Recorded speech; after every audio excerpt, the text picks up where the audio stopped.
Sir हम अपने budget का 50% हिस्सा अल्लाह और अल्लाह के रसूल के साथ जंग में दे रहे हैं। सर ये हमारे लिए शर्म की बात है। सर मुझे अस्सलाम वालेकुम नाज़रीन। एक हिंदू सेनेटर दिनेश कुमार चीख कर कह रहे हैं कि हम पाकिस्तान के बजट का तकरीबन 50% हिस्सा सूद की मद में अदा कर रहे हैं और साथ में आयत करीमा के हवाले भी दे रहे हैं कि सूद कितना बड़ा जुर्म है, लेकिन वहाँ मौजूद तमाम लोग बुतों की मानद खामोश बैठे हैं। सोचने की बात यह है कि एक अक़लियती नुमाइंदा इस मुल्क के मुआशी जख्मों की निशानदही कर रहा है। आप तो डिफेंस बजट बढ़ा रहे हैं, बहुत अच्छी बात है, बहुत अच्छा किया है, इससे भी डबल ट्रिपल कर दे, लेकिन पैसा आएगा कहाँ से स्पीकर साहब? लेकिन दूसरी तरफ एक मुसलमान खातून दिफा के लिए मुख्तस किए गए बजट पर सवालात उठा रही है।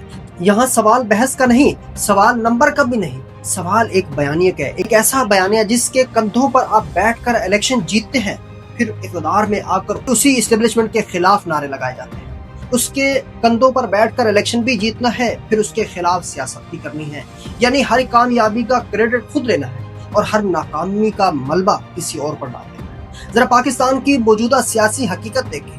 कहने को तो यहाँ जमहूरी हुकूमतें हैं, लेकिन क्या वाकई आपको कहीं जमहूरियत नजर आती है? ऊपर से लेकर नीचे तक एडमिनिस्ट्रेटिव यूनिट्स बना दिए गए हैं, इख्तियारात चंद हाथों में सिमट चुके हैं, ठेके अपने लोगों को, ओहदे अपने लोगों को, वसाइल अपने लोगों को। जो इंस्टीट्यूशनल प्रोसेस होना चाहिए था, यानी शफाफियत, अकाउंटेबिलिटी, मेरिट, इसे मुकम्मल तौर पर दफन कर दिया गया है। वो सियासी सवाल से निकलकर एक जुर्म बन गया है।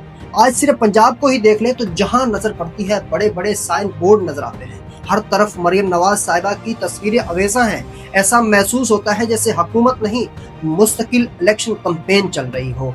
एक सीएम को पब्लिसिटी की क्या जरूरत हो सकती है? लेकिन असल सवाल ये नहीं, असल सवाल ये है कि क्या इस पब्लिसिटी पर पैसा खर्च नहीं होता? अगर होता है, और यकीनन होता है, तो इसका हिसाब किसके पास है? किस ऑडिट में ये नजर आता है? किसी कमेटी ने ये पूछा कि टैक्स पेयर के पैसे से पर्सनैलिटी ब्रांडिंग क्यों हो रही है?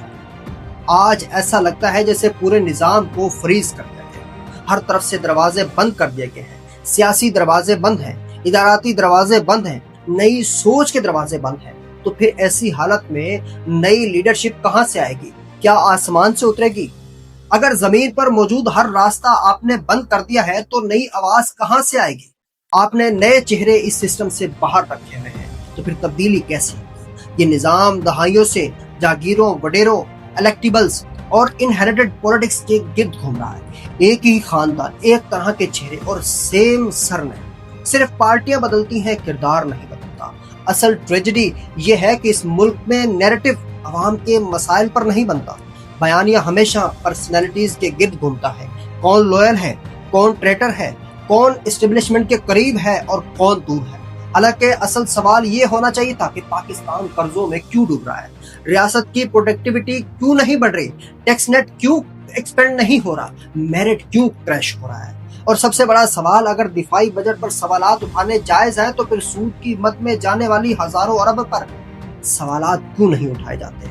अगर अकाउंटेबिलिटी होनी है तो फिर सेलेक्टिव नहीं होनी चाहिए, क्योंकि कौमें स्लोगन से नहीं बल्कि ऑनेस्ट अकाउंटेबिलिटी से आगे बढ़ती है। और जब तक इस मुल्क में असल मसलों पर बात नहीं होगी, तब तक चेहरे बदलेंगे, निजाम नहीं बदलेगा। और याद रखें, जिस मुआशरे में नैरेटिव हकीकत से बड़ा हो जाए, वहाँ तरक्की नहीं, सिर्फ परसेप्शन मैनेजमेंट होती है। अल्लाह निगहबान।